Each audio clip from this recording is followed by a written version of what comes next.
कैसे गर्भपात की एक घटना पूरे पारिवारिक श्राप का रूप ले सकती है, ये मैं आपको एक मेरे आकाशिक इंटेलिजेंस एक्सेस के अनुभव और कहानी बताने वाला हूँ। मेरे पास एक स्त्री आई जिनके घर पे विवाह की परेशानियां हो रही थी। वो और उसकी बहन की भी उम्र बहुत हो गई थी, भाई की भी उम्र हो गई थी, किसी का विवाह नहीं हुआ था। उम्र चले जा रही थी, घर पे पूरी अशांति थी, न धन के सही स्रोत खुल रहे थे, न नौकरी के स्रोत खुल रहे थे, न विवाह के लिए कोई उचित व्यक्ति भी उन्हें नहीं मिल रहा था। जब वो मेरे पास आए और मैंने जब उनका आकाशिक इंटेलिजेंस एक्सेस सेशन लिया तो बड़ी ही विशिष्ट घटना हुई। उस लेडी पे जो उनकी दादी थी वो दिखाई देने लगी और वो लेडी अपने दादी को बड़े अजीब स्वरूप में देख पा रही थी। फिर जब मैंने उनको उनकी दादी की ऊर्जा से कनेक्ट कराने की कोशिश की तब एक बड़ा ही आश्चर्यजनक सच उजागर हुआ। सच ऐसा था कि वो दादी का एक एक्स्ट्रा मैरिटल अफेयर था और उस एक्स्ट्रा मैरिटल अफेयर पे उनके पेट में गर्भ ठहर गया था। 3 से 4 महीने का ही वो गर्भ ठहरा तो दादी को चिंता होने लगी।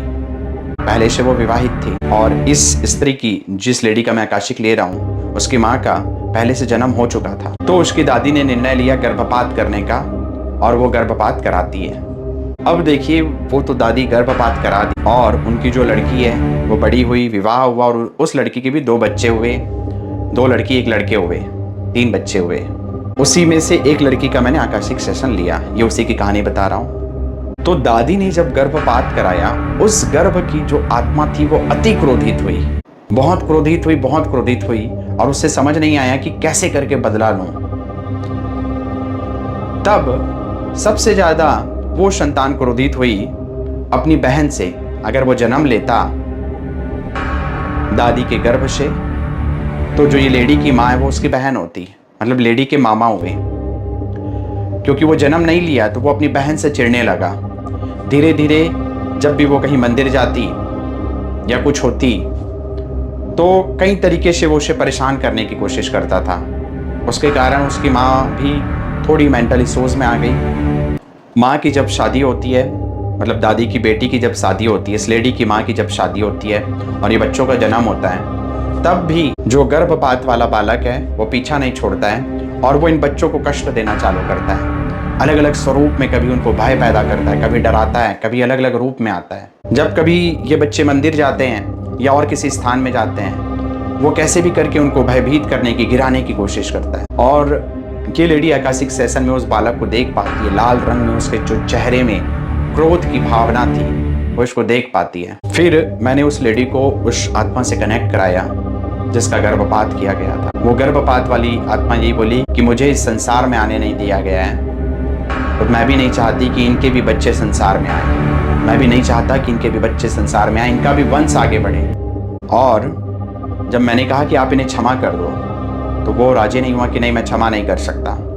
फिर जब मैंने उच्च चेतनाओं का आवाहन किया, माँ काली का आवाहन किया, तो उस लेडी को जिसने पाला पोसा, डेथ के बाद भी क्या होता है, जो छोटी आत्माएं होती है उसको पालने पोषने के लिए, मतलब उनके जो स्पिरिट लेवल के गुरु होते हैं या पेरेंट्स होते हैं, वो केयर करते हैं। तो एक लेडी की आत्मा आई जो इस बच्चे की आत्मा को पाल रही थी। उसने, जब मैं उनसे कनेक्ट हुआ कि मैंने कहा कि इस बच्चे को समझाओ और इनको पारिवारिक श्राप से मुक्त करो, तो बड़ा मुझे संघर्ष करना पड़ा। मैंने माँ काली का आवाहन किया, मैंने उसे दिव्य ज्ञान दिया और उसका कॉर्ड वहाँ पे कट करने की कोशिश की। बहुत हद तक स्थिरता आई, लेकिन क्योंकि वो पारिवारिक श्राप बहुत डीपर लेवल पे है, ऐसी सिचुएशन में हमें और सेशन लेने होते हैं। ये एक ही सेशन की स्टोरी है, सेशन अभी भी जारी है। लेकिन इस वीडियो का असली मकसद ये बताना है कि गर्भपात आपको छोटा लग सकता है, लेकिन आप एक जीवित व्यक्ति को ही मार रहे होते हैं। एक बड़े मानव को मारने के जितना जो अपराध है, वही गर्भपात में वो 1 महीने के गर्भ को भी मारना अपराध है। वो आत्मा बहुत दुखी होती है, पीड़ित होती है। इसी में और भी मेरी स्टोरीज है गर्भपात वाली, कभी अगली वीडियो पे मैं आपके साथ शेयर करूंगा। धन्यवाद।